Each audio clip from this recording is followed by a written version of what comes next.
Now, Gente, this is Guinea. Also, a win-win situation or a lose-lose situation. Ever since 100 days fasting, see, there are things on me like this. People should pay attention. I don't know why. I'm only asking God that my video should get the recognition it deserves. Because most of the things in make it, I say it. I calculate things. I reason. I don't just talk. I came out with the kuboku no na something na kwadi ime that no me. Ona kwa nsa school that na a big celebrity na Igbo content creator yejenga soon.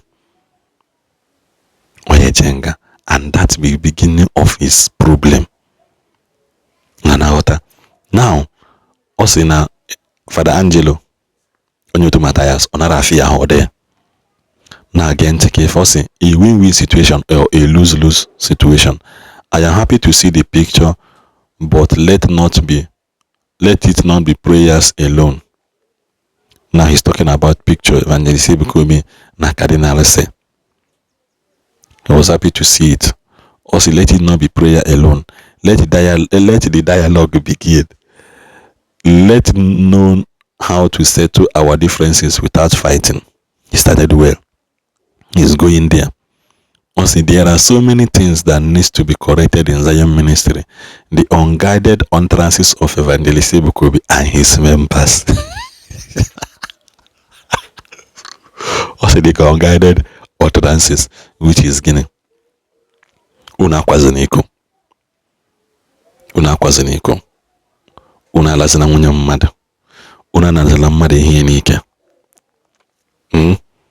Onye ọbụla kwelu onwe ya ụgwụ. Kedu that unguided utterances are not in the Bible?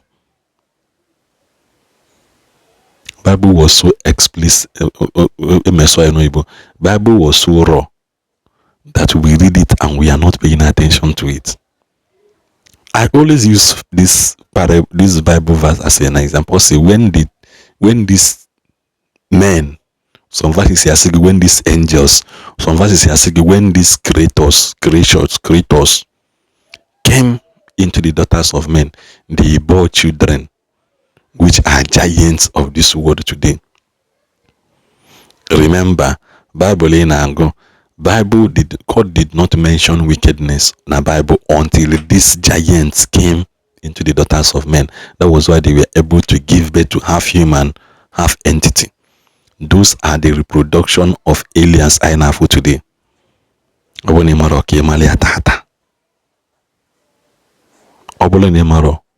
Today. So what are the unguided utterances that is not in the Bible? The mother na Bible meet Jesus. Jesus Madam, where are your accusers? Jesus also met a woman that has none of them would hear.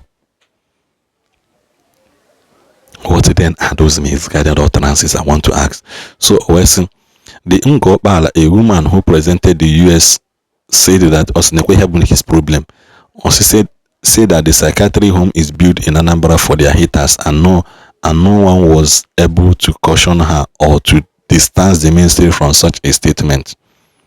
Madam statement, what are they? Sometimes some people are not doing. Most of our people are another mother.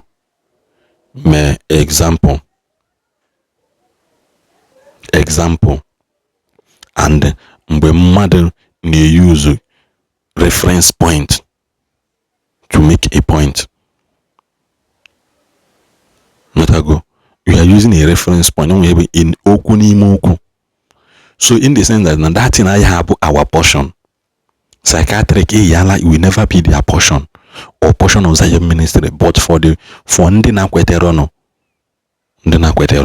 ma ndị na-ebisa Zion ministry that this is your portion. Just like when Bible has said it, and we all know that now hellfire was not created for everybody, and heaven was also not created for. But that if you miss this track, if you miss this place, I don't know if you have understanding. Don't worry, we are moving. Or we say a group that controls such a number of adherents seriously need mentorship and guidance. Okwu ni na nara agafe mentorship and guidance. Mentorship ngwa kedu onye na mentor gị na some of these things in ede. Kedu onye na guide gị na some of these things in ede. Kedu onye na kedu onye caution gị mgbe iji eje wele ego okpurukpu ego donate elu to Matthias. Kedu onye guide gị ji wele okpurukpu ego donate to Matthias. Are we making sense? Let's go. As Catholic Christians and Ndigbo, we should be worried because the members who should be led astray or even be radicalized if care is not taken are our own brothers and sisters. They are our own church members. Their mindsets will definitely have a serious impact on the local church and society.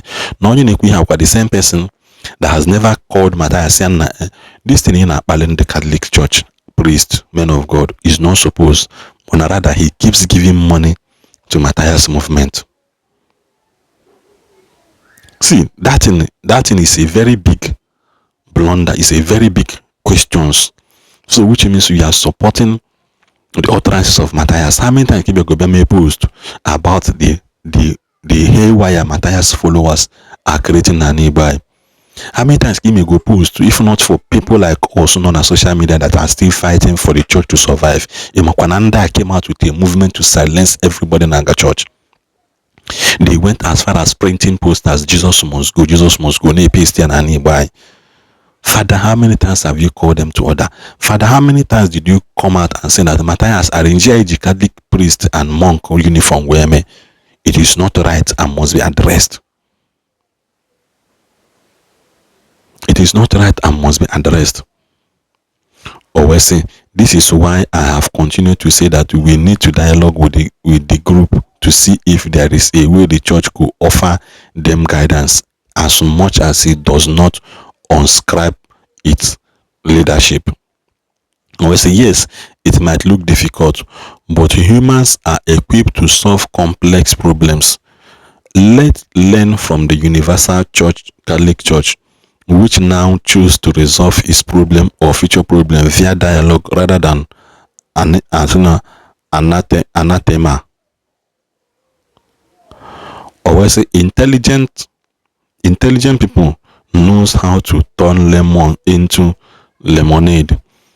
We can actually turn this whole matter into a win-win situation or a loss-loss situation.